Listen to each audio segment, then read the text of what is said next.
Alam mo yung feeling na parang ang dami mong kailangang tapusin, pero kulang na kulang yung oras mo. Parang ikaw yung nagiging bottleneck ng sarili mo. So kung nakaka-relate ka, don't worry, hindi ka nag-iisa. Because marami tayong naging ganito rin. Today, pag-uusapan natin kung paano mo magagawa ang mas maraming trabaho at deliverables in less time without sacrificing quality. I'm sharing actionable tips and hacks na personally tumulong sa akin and hopefully makatulong din to sa inyo. Let's dive in. Okay, bago tayo dumiretso sa mga techniques, usapang mindset muna tayo. Kasi to be more productive, we need to change how we approach work. Tanungin mo yung sarili mo, ano ba yung top 1 to 3 goals na kailangan natin matapos ngayong araw? Tandaan, hindi lahat kailangan unahin. At hindi rin lahat ng busy productive. Kumbaga, mag-focus tayo doon sa mga task na magbibigay ng malaking resulta. So mamaya, pwede natin i-apply itong mga matututunan natin sa mga field kung nasan tayo nagwo-work. And magbibigay ako ng mga example mamaya. First, 80-20 rule. I'll be honest with you, this 80-20 rule ay natutunan ko lang din when I became a financial advisor for 4 years. Sabi ng rule na to, 80% daw ng resultang nakukuha natin ay galing lang sa 20% ng effort. For example, sa trabaho mo bilang isang professional, 80% ng impact mo sa trabaho ay galing lang sa key deliverables mo tulad ng pagsasubmit ng reports, client presentations, or paggawa ng proposals. Pero kadalasan, yung 20% ng time mo nauubos sa less impactful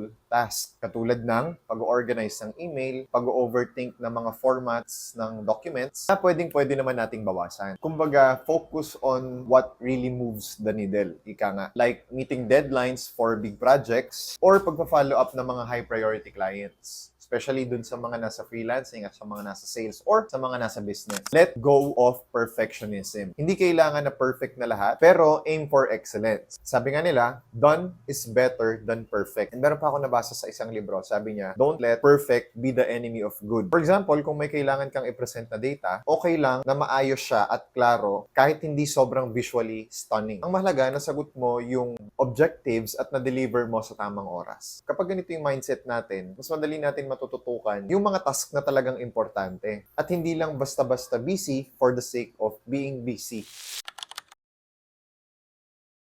Ngayon na naset na natin yung mindset natin, magplano naman tayo and mag-prioritize. Dito papasok yung pagiging intentional natin doon sa bawat minutong meron tayo.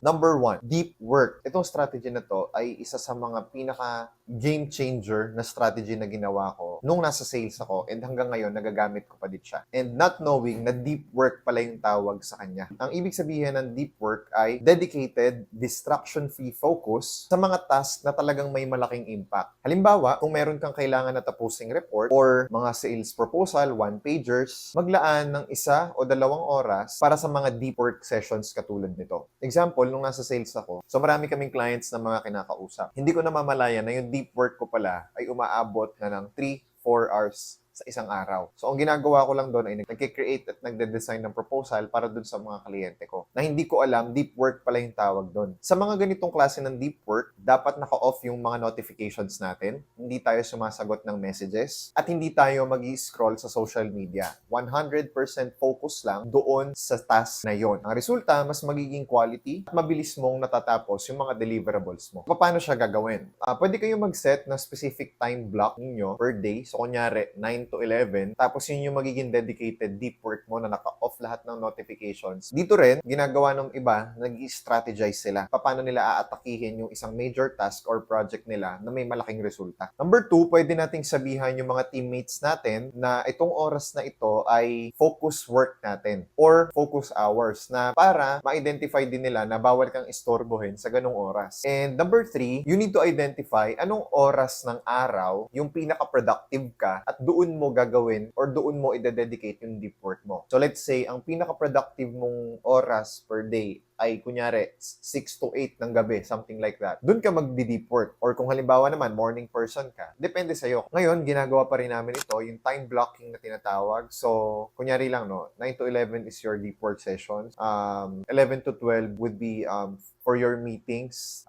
Kunyari, 1 to 3 admin tasks or emails. And then, another deep work session ng 3 to 4. Something like that, no? Pwede ka magkaroon ng multiple deep work sessions per day if you want. Next naman, guys, is yung tinatawag na Eisenhower Matrix. Itong matrix na to ay ginagamit para malaman natin kung alin sa mga task natin talaga yung pinaka-importante at yung pinaka-urgent na matapos. So, dito sa matrix na to, merong urgent at important. Pakita ko dyan sa inyo. Ito yung may mga deadlines na kailangan ng tapusin agad. So, kadalasan, yung urgent at important, dito natin dinededicate yung deep work natin. Next, important pero hindi urgent. Ito yung mga long-term goals, katulad ng planning and skills development. Perfect din ito para sa mga focused time block. Pero hindi mo siya uunahin kasi nga, hindi naman siya urgent. So, you decide kung kailan mo siya gagawin. Number 3, urgent pero hindi ganun ka-importante. So, dito, para sa mga managers at para sa mga capable mag-hire ng kanilang assistants or meron silang mga teammates na available na tulungan sila, pwede nyong i-delegate itong task na to sa kanila. Next naman ay yung hindi importante at hindi rin urgent. So, ito yung mga task na pwede na nating i-drop or i-eliminate mo sa list na meron ka. Pag malinaw na kung ano ang kailangan mong unahin, hindi masasayang yung oras natin dun sa mga task na mabababa yung priority. Next tip is pwede kayo gumamit ng mga task management tools katulad ng Trello, Notion, Notes sa laptop or kaya naman simple paper and pen. Kung ano yung mas mag-work sa inyo para pwede natin matrack na maayos yung mga task na gagawin, ginagawa at hindi pa nauumpisahan. And another tip is pwede mo i-organize yung mga task na yon batch by batch. Halimbawa, sasagutin mo lahat ng emails sa loob ng specific time frame. So, kunyari, 1 to 3 yung dinilagay mong time to answer all your emails. 1 to 3 ka lang sasagot. Para hindi scattered yung sasagot ka ng email ng alauna, sasagot ka ng alas 4, sasagot ka ng alas 6. I-condense lang natin yung pagsagot ng mga emails. So, hindi ko alam pero ito yung napansin ko. Hindi naman siguro lahat. Pero kadalasan, scattered yung work strategy natin. So, kalat-kalat. Or kadalasan, sabay-sabay natin ginagawa. Pero naniniwala ako na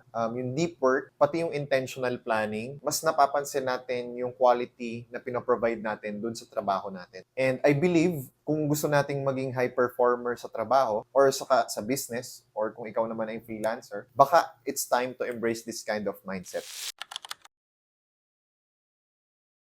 Okay, sabi nila, in order for you to work smart, you need to work hard daw muna. Pero for me, kailangan sabay yung work hard and work smart. So let's go to work smart muna for this video. May mga technique na makikita kayo online, katulad ng Pomodoro technique na kung saan magwo-work ka for 25 minutes straight and then magkakaroon ka ng break for 5 minutes and then work ka ulit for 25 minutes and then break ulit ng 5 minutes. Tapos ulit-ulitin mo lang siya. Is a productivity technique na palagi niyong naririnig. Pero for me, hindi gumagana yun. Another suggestion lang din sa atin guys, no? If gusto niyo siyang itry. Pero for me, hindi siya nagwo-work. If meron kayong feature sa phone nyo na do not disturb or sa mga devices nyo, paki-on nyo siya kasi pag do not disturb, nakapatay lahat ng notifications nyo, even calls.